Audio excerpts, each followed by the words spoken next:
Hello दोस्तों, नमस्कार। GK Educare point में आपका स्वागत है। चलिए विभिन्न परीक्षाओं से जुड़े हुए जो महत्वपूर्ण प्रश्न है, कुछ प्रश्नों को एक एक करके देखते हैं।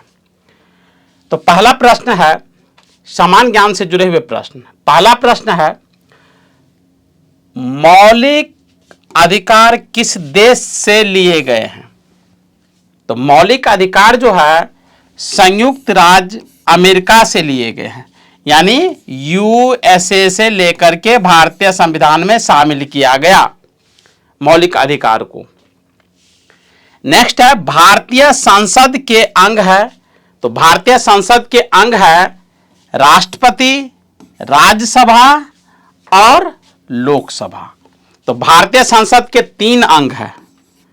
पहला प्रेसिडेंट और लोकसभा प्लस राज्यसभा, ये भारतीय संसद के अंग है। नेक्स्ट क्वेश्चन है कि लोकसभा के सदस्यों का कार्यकाल कितना होता है?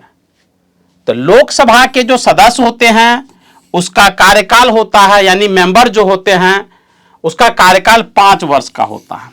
लोकसभा के सदस्यों को सांसद कहा जाता है, सांसद। और ये भारत के विभिन्न क्षेत्रों से चुने जाते हैं, इनकी सीटें होती है, वहां से चुन के आते हैं।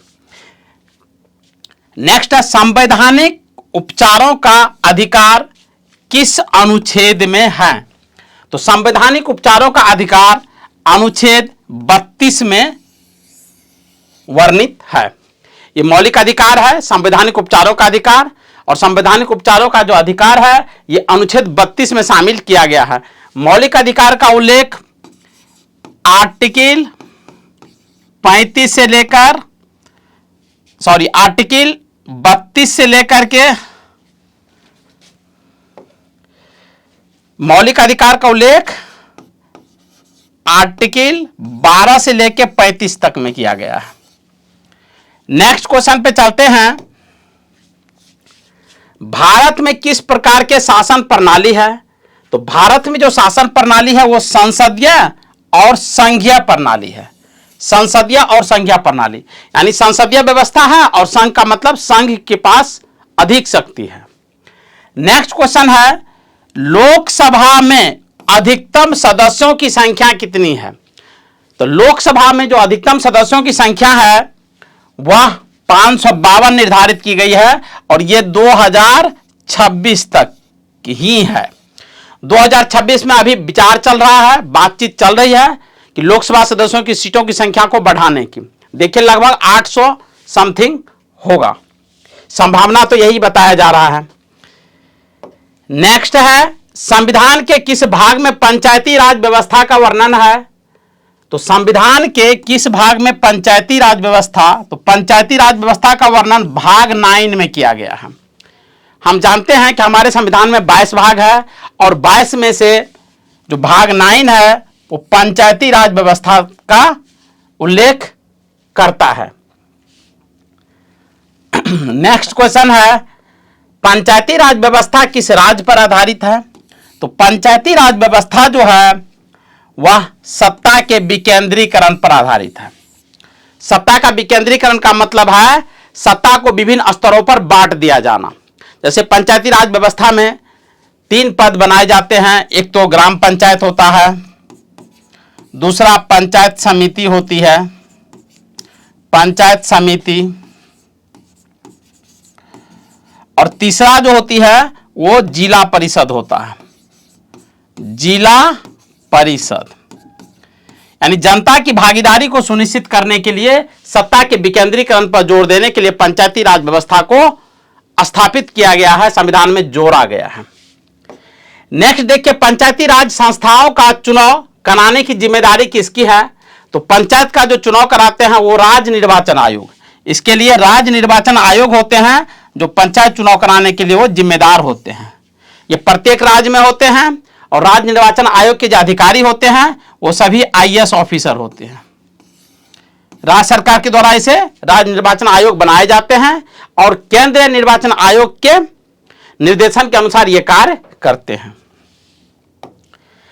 नेक्स्ट क्वेश्चन पे चलते हैं कि सर्वप्रथम पंचायती राज व्यवस्था कहां लागू किया गया, तो सबसे पहले पंचायती राज व्यवस्था जो लागू किया गया था वो भारत के राजस्थान राज्य में लागू किया गया था, और ये नागौर डिस्ट्रिक्ट में, नागौर डिस्ट्रिक्ट है राजस्थान में, वहां से लागू किया गया था। नेक्स्ट है, लोकसभा में राज्यों को किस आधार पर सीटें आवंटित होती है, तो लोकसभा में जो सीटें का आवंटन है वो जनसंख्या के आधार पर, बहुत ही इंपॉर्टेंट है, पॉपुलेशन के आधार पर, जनसंख्या के आधार पर सीटों का आवंटन किया जाता है।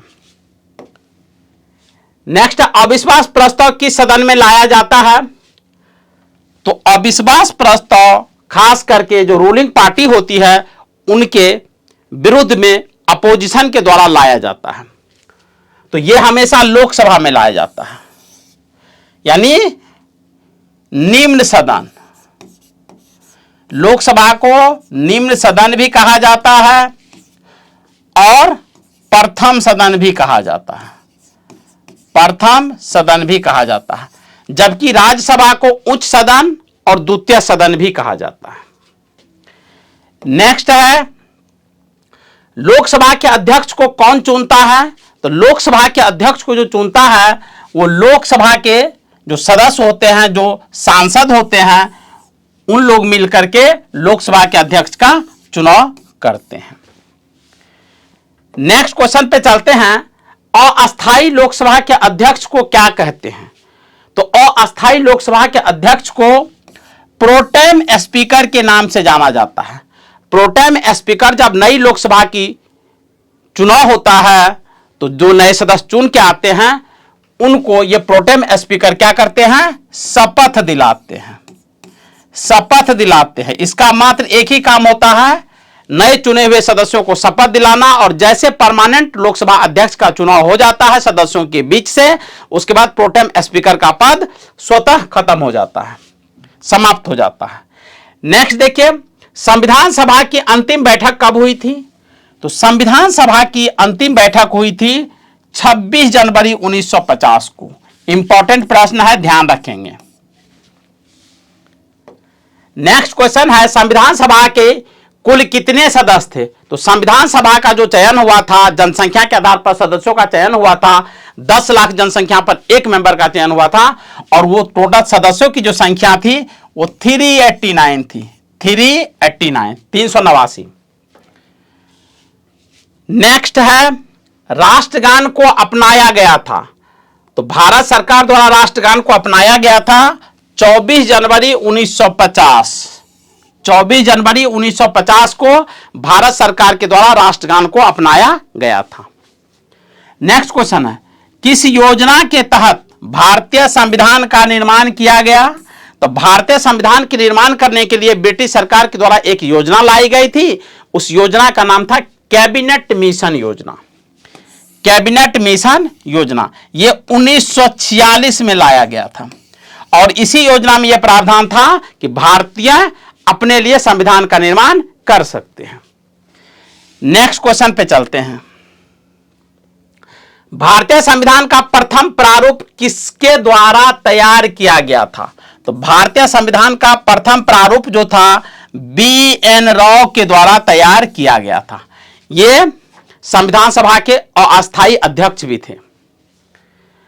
नेक्स्ट चलिए, नेक्स्ट क्वेश्चन है, संविधान निर्माण के लिए उद्देश्य प्रस्ताव किसने पेश किया था, तो संविधान निर्माण के लिए उद्देश्य प्रस्ताव जो पेश किया था वो जवाहरलाल नेहरू के द्वारा पेश किया गया था, JL नेहरू के द्वारा। नेक्स्ट क्वेश्चन है कि जनहित याचिका किस न्यायालय में दायर की जाती है, तो जनहित याचिका PIL, इसको PIL के नाम से भी जाना जाता है, और यह उच्चतम न्यायालय में यानी सुप्रीम कोर्ट में दायर की जा सकती है। कोई सरकार का या देश का कोई महत्वपूर्ण मुद्दा होता है उस पर कोई भी व्यक्ति PIL दायर कर सकता है, लेकिन कहां, only for supreme court. Next, समवर्ती सूची का प्रावधान किस देश से लिया गया है, तो समवर्ती सूची का जो प्रावधान है हमारे संविधान में ये ऑस्ट्रेलिया से लिया गया है, ऑस्ट्रेलिया से लिया गया है समवर्ती सूची का प्रावधान। नेक्स्ट है नीति निर्देशक तत्व किस देश से लिया गया है? तो नीति निर्देशक तत्व का जो प्रावधान है ये आयरलैंड से लिया गया है, आयरलैंड से लिया गया है। और नीति निर्देशक तत्व का उल्लेख जो है संविधान में आर्टिकल 36 से लेकर 51 के बीच में किया गया है, 36 to 51 में किया गया है। नेक्स्ट है भारतीय संविधान के किस अनुच्छेद में यह प्रावधान है कि भारत का एक राष्ट्रपति होगा? तो यह अनुच्छेद जो है 52, हमारे संविधान के अनुच्छेद 52 में यह कहा गया है कि भारत के लिए मात्र एक राष्ट्रपति होगा। नेक्स्ट क्वेश्चन पे चलते हैं। भारतीय संविधान के 8वीं अनुसूची में कितने भाषाओं को शामिल किया गया है? तो भारतीय संविधान के 8वीं अनुसूची में जो भाषा शामिल किए गए हैं वो 22 भाषा को शामिल किया गया है, 22 भाषाओं को शामिल किया गया है। नेक्स्ट देखिए, प्रधानमंत्री को वेतन किस रूप में मिलते हैं? तो भारत के जो प्रधानमंत्री होते हैं उसको जो वेतन मिलते हैं प्रधानमंत्री के रूप में ना मिल करके उसे संसद के सदस्य होने के नाते वेतन दिया जाता है, संसद के सदस्य होने के नाते उसे वेतन दिया जाता है। जो महत्वपूर्ण प्रश्न है ध्यान रखेंगे। नेक्स्ट है भारत का प्रथम नागरिक कौन होता है? तो भारत का प्रथम नागरिक भारत के राष्ट्रपति होते हैं, भारत के प्रेसिडेंट होते हैं, वर्तमान में द्रौपदी मुर्मू। नेक्स्ट है संविधान का भाग 18 किससे संबंधित है? तो संविधान के भाग 18 में आपातकाल, आपातकाल का उपबंध का प्रावधान किया गया है। हमारे संविधान में 3 प्रकार के आपातकाल को बताया गया है और वो 3 है 352, 356 और 360। ये 3 आपातकाल है। नेक्स्ट है संविधान का भाग 20 किससे संबंधित है? तो संविधान का भाग जो 20 है ये संविधान में संशोधन की प्रक्रिया का उल्लेख है। संविधान के भाग 20 में संशोधन प्रक्रिया आर्टिकल 368 में संविधान संशोधन प्रक्रिया का उल्लेख है। समय के अनुसार, रिक्वायरमेंट के अनुसार भारतीय संविधान में भारतीय संसद के द्वारा परिवर्तन किया जा सकता है। नेक्स्ट है किस देश का संविधान अलिखित है? कौन सा देश है विश्व का जिसका समान संविधान लिखा हुआ नहीं है? तो ब्रिटेन का ब्रिटेन का जो संविधान है वो अलिखित है। नेक्स्ट है भारतीय संविधान का अभिभावक कौन है? तो भारतीय संविधान का जो अभिभावक है, गार्जियन है, जो उनकी देखरेख करता है, निगरानी करता है, वो सर्वोच्च न्यायालय यानी ये सुप्रीम कोर्ट के निर्देशन के अनुसार होता है। नेक्स्ट क्वेश्चन पे चलते हैं। संविधान का मूल उद्देश्य कहां उल्लेखित है? तो संविधान का जो मूल उद्देश्य है वो कहां उल्लेखित है? तो ये प्रस्तावना में है, ये प्रस्तावना में मूल उद्देश्य को शामिल किया गया है। तो आज के लिए बस इतना ही, मिलते हैं नए टॉपिक के साथ, तब तक के लिए जय हिंद।